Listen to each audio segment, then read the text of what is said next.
Ay, ito, may natira pa, oh.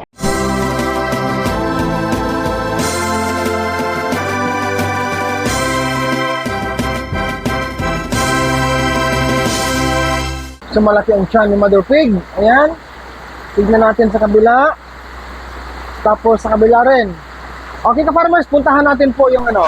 Hi ka-farmers, good morning po sa ating lahat. Sa video na ito, nais ko pong ibahagi sa inyo ang update sa aking mga baboy patining maging sa tatlo kong inahin. No? Dalawang inahin at saka isang gilt doon. Ngayon po kasi ay may bagyo, no? Nagising kami dahil nga po malaki ang baha ka-farmers sa amin, sa sapa. Maging sa likuran po ng aking babuyan. Bago tayo magpatuloy, check natin yung oras guys sa Certified Guapig. Ayan. Okay? So, pasensya na, madilim tayo ngayon. Ako po ay gumagamit lamang ngayon ng flashlight na sa aking isang Android phone. Ayan. Nagising yung isa nating inahin. Actually guys, tatlo sila gising. Okay? So, gumagamit tayo ngayon pala ng ano by the way, ng microphone, no? Na may filter po sa ingay. Maya-maya konti guys, akin pong paparinig sa inyo ang ingay ngayon. So, check natin yung likuran. Buksan ko lang po. Ayan. May harang tayo na lambat, no? Net. Para sa lamok. Ayan ka-farmers. Oh? Malaki ang baha ka-farmers. Okay? So, ganito ka-farmers ang kalagayan ko sa aking babuyan. Talaga naman pong nasa gilid tayo ng kalog. Ano po? Ito yung baboy ko. Pasintabi lang ho sa kumakain. Ayan. Si Gilt ko nabuntis na. No? Sana guys, hindi na siya mag-reheat by the way. Babalik ko lang guys yung tabil natin. Ayan. So, meron tayong nakaharang ng mga trapal. No? Sistema ko ito, may mga trapal sa giliran. No? Okay, so singit ko lang yung pong nagtanong sa akin natin na isang kahag-racer dyan. Bakit daw ako pala gumagamit ng trapal? Hindi daw ba mainit? Ang purpose kasi nito mga ka-farmers, sa ginagamit kong trapal ay para po taglamig o may bagyo, harang po sa aking mga baboy na hindi sila gaanong lamigin mga ka-farmers. Ayan. So ganyan po ang aking pong purpose mga ka-farmers. Pag ano naman, pag init ay akin po yung nililigpit ang trapal para hindi mainitan masyado yung mga baboy natin. Okay? So, pasensya na guys, tinabi ko lang yung ano, tinabi ko ang waste. Yan, nagising yung mga baboy ko. So guys, oh. Yung mama pig ko is busong na, buntis na po ito. Pumasa na po ito sa first and second chicking sa kanilang life cycle mula sa date ng breeding. Pati rin po yung isa guys, oh. Yan. Yung doon, yung Gilt ko po ay this coming July 22 ang kanya pong second chicking. So patuloy po akong observe sa kanya. Patuloy po akong nag-observe sa kanya. Samantala po, yung mga patining dito ay tulog sila mga ka-farmers. Yan.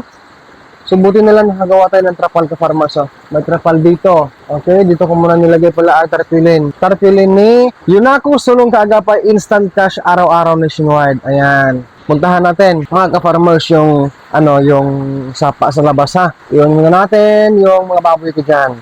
Yaw! Bahol ang baha? Bahol baha? Medyo hubas rin nawa. Oh, kanina kasi mga ka-farmers ay ano, malaki sobra ang ano, ang tubig, no? Lalabas tayo. Hubos mo baras, hindi pasaka sa bako. Yeah, pasuyo nga yaw. Sa ano yaw? Sa gawang, sa pinto. Si Bayaw guys, nagising din. Eto mga ka-farmers, papakita ko ha. Minsan na, medyo madilim tayo talaga. Kasi alas 3 pa na madaling araw. Ayan po oh. Ang laki ka-farmers ng baha. Imagine oh. Silong tayo saglit. Okay. Lagyan itong payong. Ayan ka-farmers oh. Oh, ilawan natin ha.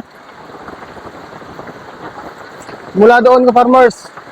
O pati yung iba nating mga kababayan, nagising na rin oh. Nagising na rin sila sa malakas na ulan. Di ba? Oh, ang kawayan ko nandun. Safe. Yan ka-farmers, so ito, dahil kasi tawag sa antike, no? Karaya. Yung siminto ba? Yung siminto na ginawa sa gilid, ano po? Yung pwede mo ilawan ang tubig, yaw. Kaya ba? Ang laki guys, oh. Biruin mo ka-farmers, yung sapa sa amin is malawak to. Oh, malaki-laki, malawak-lawak. So, malaki ang baha, oh. Halos abot dyan, oh. No, sa may bandang ilalim. No, isang pulgada. Isang roller yata ang pagitan o kalahating roller. Abot ng simento. Yan, talagang ganito ang buhay sa aming ka-farmers kapag po tag-ulan. Oh? Puntahan natin yung isa. Isang area. Ang buhangin ko, kumusta? Anod ka lang. Anod? Anod ka lang. Ay, ka-farmers.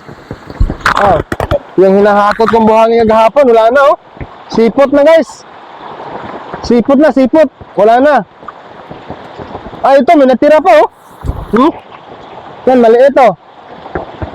Ibig sabihin kanina ang baha abot dito, ka-farmers. Dito na area. Diyan. Sana wag nang lumaki pa. Laki, oh. Mabilim lang tayo ngayon.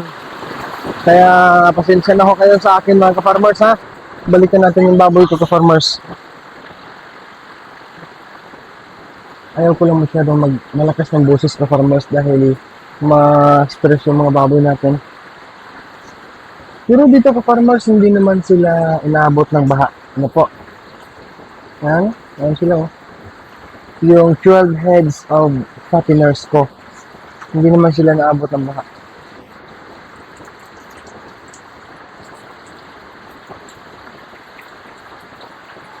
Ayan, may trapal din doon sa unahan.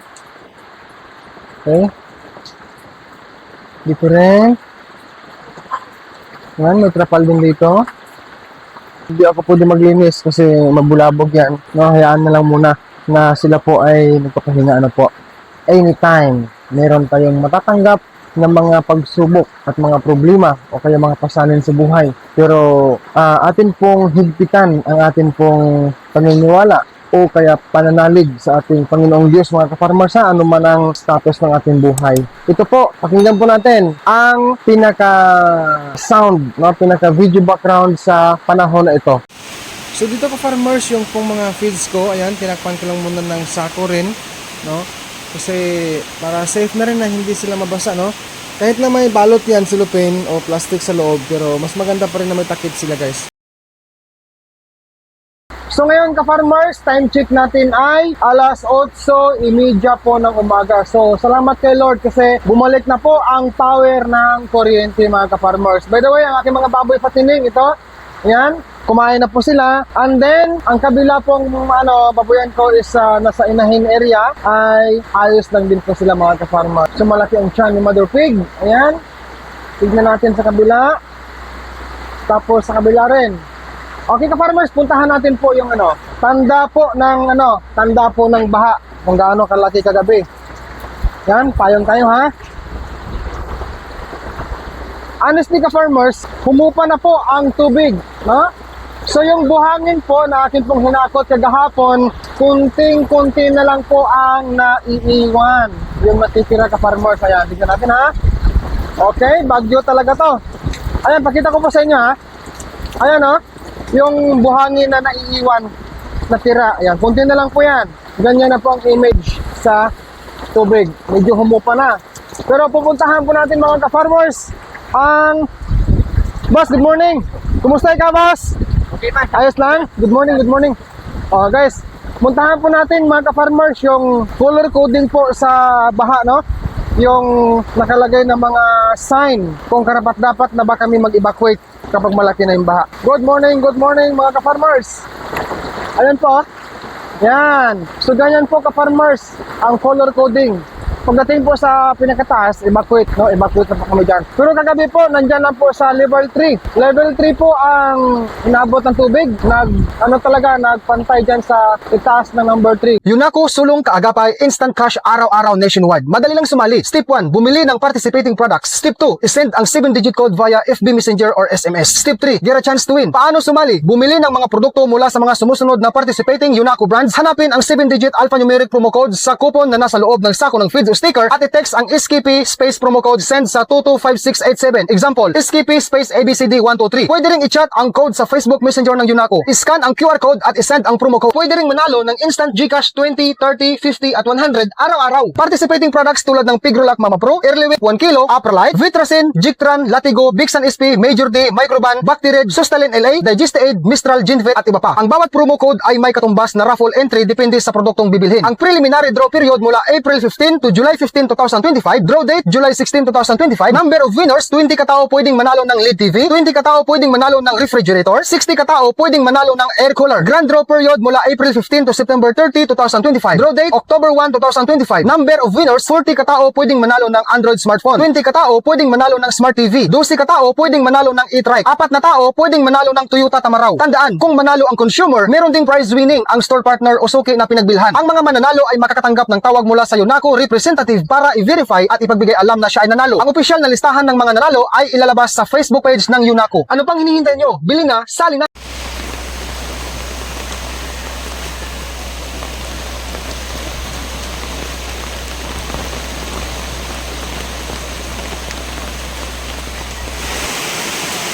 Maraming salamat po sa pagpanood nyo sa video na ito. Ingat po ang lahat. Manalig po sa ating Panginoong Diyos, mga ka-farmers. God bless us all and peace out everyone. Bye-bye!